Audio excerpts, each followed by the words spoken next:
Hello, my name is Julie Ramsey, and welcome to this session of Qualified Retirement Plans. Some key points. You want to know the difference between a qualified plan and a non-qualified plan. So let's break this down. If it's a qualified plan, that just means it qualifies for special tax treatment. And when that money goes in, it's either pre-tax or tax deductible. So it qualifies for that special tax rule. If it's non-qualified, then it doesn't qualify. When that money goes in, it's after-tax money. Now, I want to talk in this next section about qualified plans. Contributions go into a qualified plan. It qualifies, it's pre-tax or tax deductible, and the interest grows tax deferred. However, when I take money out of a qualified plan, it's taxed. Why? Because this money has never been taxed. Now, let's look at some examples of qualified plans. The first one I want to discuss is a defined contribution plan, just as it sounds. Defined contribution means this. It defines what the contribution will be. So your employer says, we will give you X. Good luck. We don't know what it's going to be when you actually retire, but we will contribute X amount. Defined contribution. Defined benefit plan. This is the opposite. This is where the employer defines what your retirement benefit will be. Your benefit will be this. So that one's a little bit more secure because you know what the retirement benefit will be. 401k plan. I'm sure you've heard of a 401k plan. It's used by several employers. They're for-profit, a lot of times larger organizations, and the employee can contribute, and the employer might match contributions. After you've worked for that employer so long, you are vested. So you'll get the money you put in, as well as if your employer put any money in. And it's vested. That means then if you were to leave that employer, that's your money. Simplified Employee Pension, or SEP, is very popular with the self-employed individual. And you can put 25% of your income up to a maximum amount, which is nice because if you're self-employed, you probably have no employer that's putting that in there.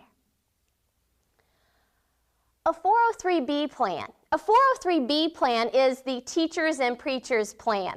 No, it's not really called teachers and preachers plan, but what it is it's like a 401k, but here's the primary difference. It's for not-for-profit 501c3 organizations, right?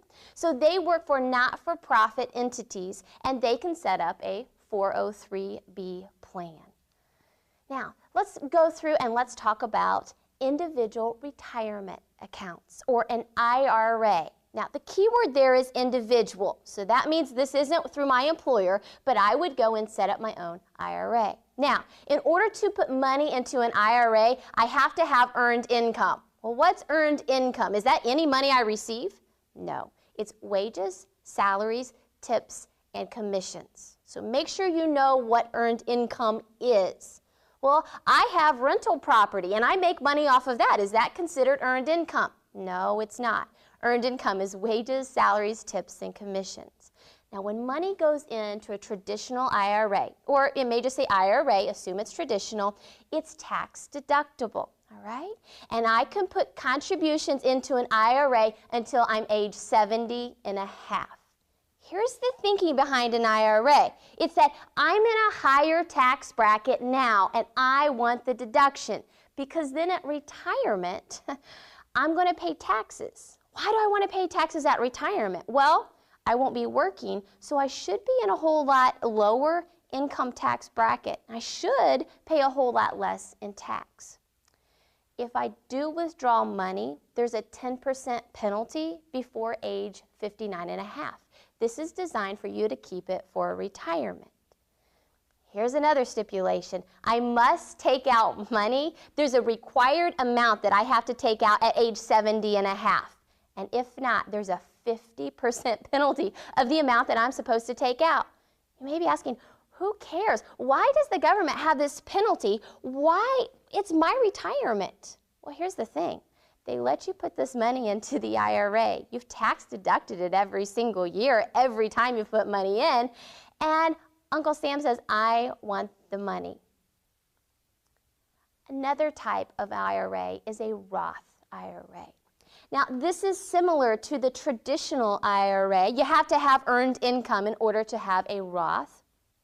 But here's the differences. There is no age 70 and a half rule. You can make contributions after age 70 and a half. Additionally, you don't have to withdraw money at age 70 and a half like you did on a traditional IRA. The contributions, the money that you put into a Roth is not tax deductible. Well, what's so great about a Roth? Well, here's the thing. As long as you've had it for 5 years and you're over age 59 and a half, the contributions, that's money you put in, and all of the interest that's earned is tax-free. Nothing is taxed as long as you've kept it for 5 years and you're over age 59 and a half. So here's the thinking. I have more money now, more disposable income. I'll pay taxes now.